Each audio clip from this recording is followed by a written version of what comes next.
ନୂଆ ବର୍ଷ ଆସୁ ଆସୁ ବୋର୍ଡ ପରୀକ୍ଷା ଡେଟ୍ ବି ଆସି ଯାଉଥିଲା। ସେପଟେ TVW ଆଉ MBDର ସେଇ କଠିନ ପ୍ରଶ୍ନ, ଆଉ ଏପଟେ ଟ୍ୟୁସନର ଦୈନିକ ପରୀକ୍ଷା। ପ୍ରେସର ଏତେ ଥିଲା ଯେ ଶୋଇଲେ ବି ସେଇ କଥା ମନେ ପଡ଼ୁଥିଲା।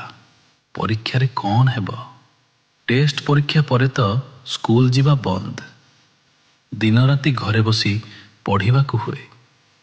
କିନ୍ତୁ କୁହନ୍ତି ନା, ଯେତେବେଳେ ପଢ଼ିବାକୁ ପଡ଼େ ସେଇ ସମୟରେ ହିଁ ସବୁ ମନେ ପଡ଼େ।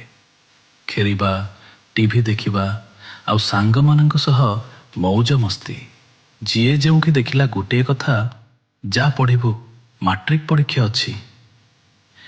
ଏମିତି ପରୀକ୍ଷା ପାଖେଇ ଆସିଲେ ଏଡମିଟ୍ କାର୍ଡ଼ ଆସେ, ସ୍କୁଲରେ ଗ୍ରୁପ୍ ଫଟୋ ଉଠା ହୁଏ। ନୂଆ ପେନ୍ ଆଉ ପରୀକ୍ଷା ବୋର୍ଡ଼ କିଣି ଠାକୁରଙ୍କୁ ସୁମରଣା କରି ଆମେ ବାହାରୁ ପରୀକ୍ଷା ହଲ୍ ଅଭିମୁଖେ।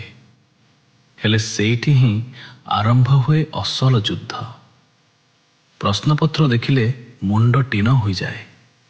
30 ମିନିଟ୍ ସରିଲା ବେଳକୁ ପାଖ ପିଲା ଏଡିସନାଲ ନେବା ଦେଖିଲେ ଛାତି ଧଡ଼ ଧଡ଼ ହୁଏ।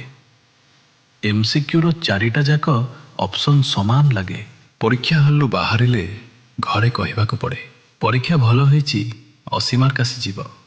କାରଣ ଖରାପ କହିଲେ ନିର୍ଧୁମ ମାଡ଼ର ଭୟ। ସତରେ ସେ ପରୀକ୍ଷା ଦିନଗୁଡ଼ିକ ଆଜି ବି ସେଇ ଆଡମିଟ୍ କାର୍ଡ଼ ଦେଖିଲେ